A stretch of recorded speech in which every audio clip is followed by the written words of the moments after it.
First bites can feel like defusing a tiny bomb. You're watching their lips, their breathing, everything. Here's the twist. Waiting is linked to higher risk.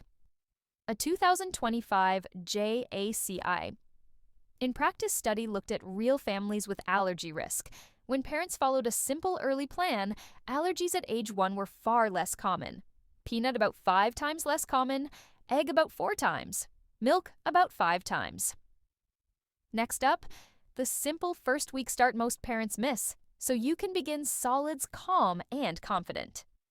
When families waited longer to start, peanut allergy showed up in 6 in 100 babies by the first birthday. With the early start plan, that fell to just 1. Egg dropped from 12 to 3. Cow's milk allergy fell by a similar amount. That is a hopeful shift you can act on. What those parents actually did was simple. At the 6-month visit, they were given a 1-page set of infant feeding instructions and were asked to follow it as they started solids. It comes from Australia's peak allergy body, ASCIA. It says, introduce common allergens around 6 months, but not before 4 months in baby-safe forms. And once an allergen is tolerated, keep it in the diet regularly. That is it, and it worked. Start when your baby is ready and well, sitting with support, showing interest, and able to manage thin, smooth textures. That keeps choking risk low and makes first taste safer for tiny mouths. Give the first taste during the day when you can keep an eye on them, and plan to watch for about 2 hours after that first taste, since most reactions show up in that window. Begin with a tiny spoonful, then pause for a couple of minutes. Small to start makes it easier to see how your baby handles the new food, and the pause gives you a clear moment to notice any early signs before you offer more. Keep textures runny and smooth. For peanut, thin, smooth peanut butter with warm water, breast milk or formula, or stir peanut powder into a familiar puree. Smooth textures lower choking risk while still giving the immune system gentle practice. Offer only 1 common allergen at a meal. If something seems off, you will know exactly which food to talk about with your clinician. Bring the same tolerated allergen back again later in the week and keep it showing up most weeks.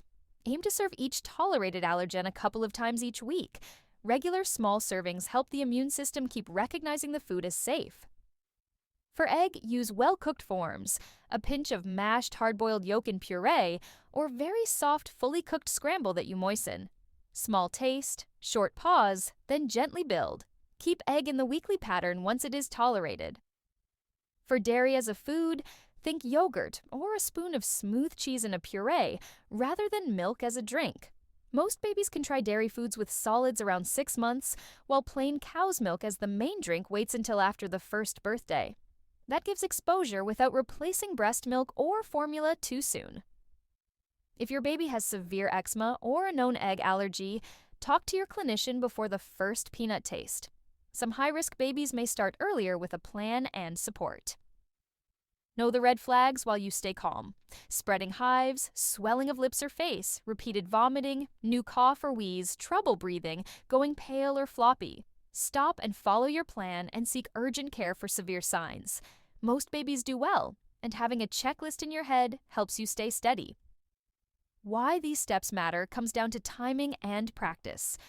Early gentle tastes during the window when the immune system is learning, plus steady repeat exposure, help teach the body this food is safe. That is the pattern tied to fewer food allergies by age 1 in real families. If you feel late, start now. Tiny taste, short pause, smooth texture. 1 new food at a time. Keep the winners in the weekly mix. Small, safe, steady. You have got this. Save this so you can follow the same steps tomorrow and subscribe for more research-backed steps you can use at home.